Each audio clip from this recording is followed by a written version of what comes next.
Iran പ്രതിരോധവും പ്രത്യാക്രമണവും തുടരുന്നതിനിടയിൽ തന്നെ തങ്ങളുടെ ഉള്ളിലുള്ള ശത്രുക്കളെ വകവരുത്തുന്ന പ്രക്രിയയും ആരംഭിച്ചു. കൗറൂഷ് കീവാനി എന്ന് പറയുന്ന ഒരു മൊസദിൻ്റെ ചാരനെ കഴിഞ്ഞ ദിവസം അടിയന്തരമായി വധശിക്ഷയ്ക്ക് വിധേയമാക്കി. ഇനി പിടിക്കപ്പെട്ട 13ഓളം പേരെ 48 മണിക്കൂറിനകം വധശിക്ഷയ്ക്ക് വിധേയമാക്കുമെന്നാണ് ഇറാൻ ഭരണകൂടം പറഞ്ഞിട്ടുള്ളത്. മൊസദിൻ്റെ ചാരപ്രവൃത്തി വളരെ ഗണ്യമായ നിലയിൽ ഇറാനിലുണ്ട് എന്നുള്ളത് എല്ലാവർക്കും അറിയാവുന്നതാണ്. പഴയ പ്രധാനമന്ത്രി അദ്ദേഹം പറഞ്ഞത് മൊസദിൻ്റെ കാര്യങ്ങൾ നിരീക്ഷിക്കുന്നതിന് വേണ്ടി മാത്രമുള്ള മന്ത്രാലയത്തിലെ ഉദ്യോഗസ്ഥർ മൊസദിൻ്റെ ഏജൻറ്റുമാരാണെന്നാണ്. അത്രമേൽ പിടിമുറുക്കിയിട്ടുള്ള ഈ സംവിധാനത്തിലാണ് ഈ ഓരോ നേതാക്കളും കൃത്യമായി മീറ്റിംഗ് കൂടുന്ന സ്ഥലവും വിവരവും അതിൻ്റെ ജിയോഗ്രഫിക്കൽ ലൊക്കേഷനും അടക്കം പങ്കുവെക്കപ്പെടുന്നതും ആക്രമിക്കപ്പെടുന്നതും അവർ വധിക്കപ്പെടുന്നതും എല്ലാം. കഴിഞ്ഞ ദിവസം മരിക്കപ്പെട്ട ലാരിഞ്ചാനിയോടൊപ്പം ആ ജാഥയിൽ പങ്കെടുക്കുന്ന ഒരാളിൻ്റെ ചിത്രവും വാർത്തയും അന്നേ പുറത്തു വന്നിരുന്നു.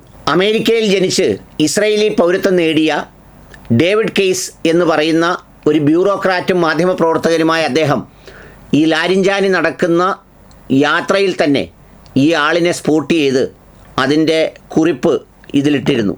ലാരിഞ്ചാനി ഈസ് നെക്സ്റ്റ്. അദ്ദേഹത്തിൻ്റെ പോസ്റ്റ് ഇങ്ങനെയാണ്: how do I know? Because the guy circled in red Haba Batar is one of our top agents and happen to be my best front.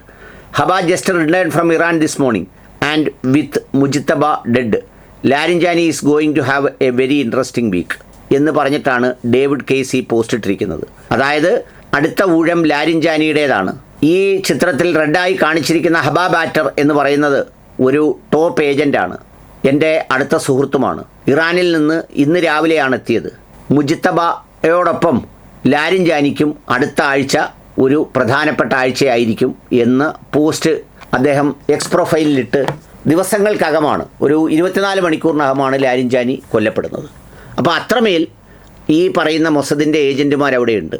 ഈ ബാഹ്യമായ പ്രത്യാക്രമണവും പ്രതിരോധവും നിലനിൽക്കുന്നതുകൊണ്ട് ഇതിൽ അത്രമേൽ അവർ ശ്രദ്ധിച്ചിരുന്നില്ല.